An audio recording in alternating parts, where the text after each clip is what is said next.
Good morning. मी संगीता महेश गौरी. संगीता महेश गौरी या YouTube चॅनलवर आपल्या सर्वांचे सहर्ष स्वागत आहे.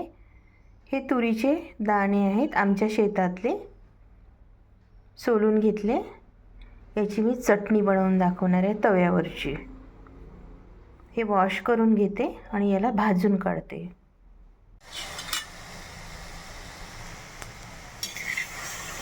तुरीचे दाणे असे भाजून घ्यायचे तव्यावर. याला काळे डाग पडतपर्यंत भाजायचे.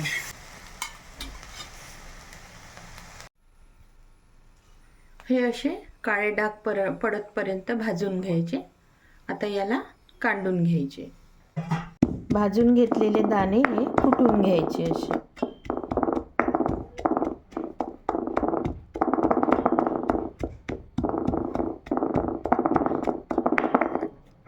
हे असे फोडून घ्यायचे.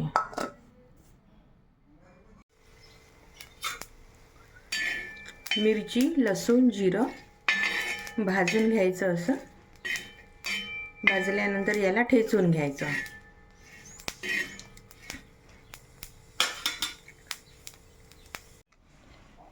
मिरचीचा ठेचा असं काढून घ्यायचा. हिरव्या मिरच्या भाजून घेतल्या. हिरवी मिरची, लसूण, जिरं भाजून घेतलं. आता हे काढून घ्यायचं. असं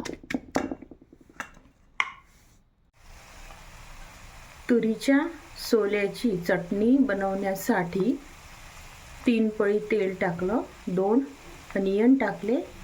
ते फ्राय होत आहे. थोडे लालसर होईपर्यंत त्याला फ्राय करायचे.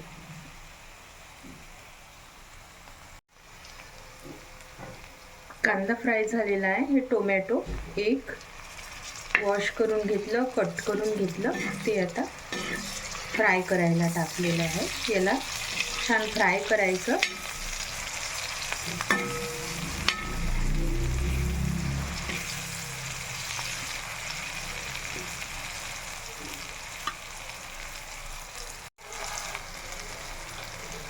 टोमॅटो शिजला आहे. आता हळद अर्धा चम्मच, सॉल्ट पाऊण चम्मच, सुजी मसाला अर्धा चम्मच, मिक्स द इंग्रेडिएंट.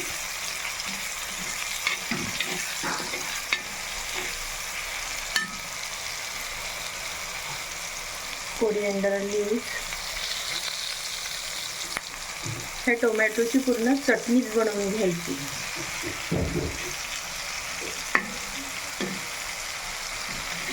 खूप टेस्टी लागते टोमॅटोची चटणी.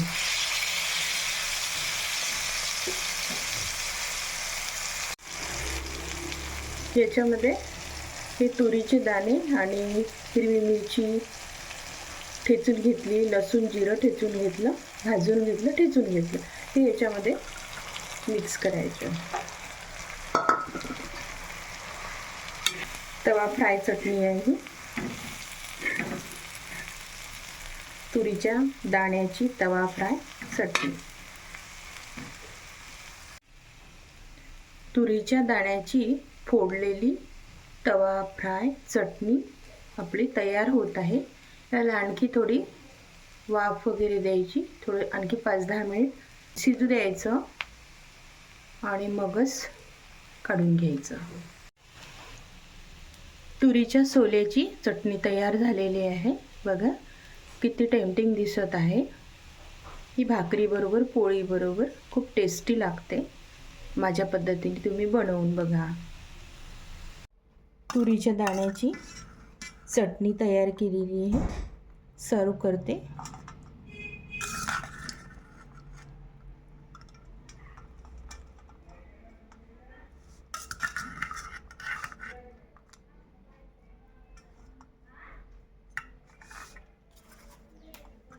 हा पराठा.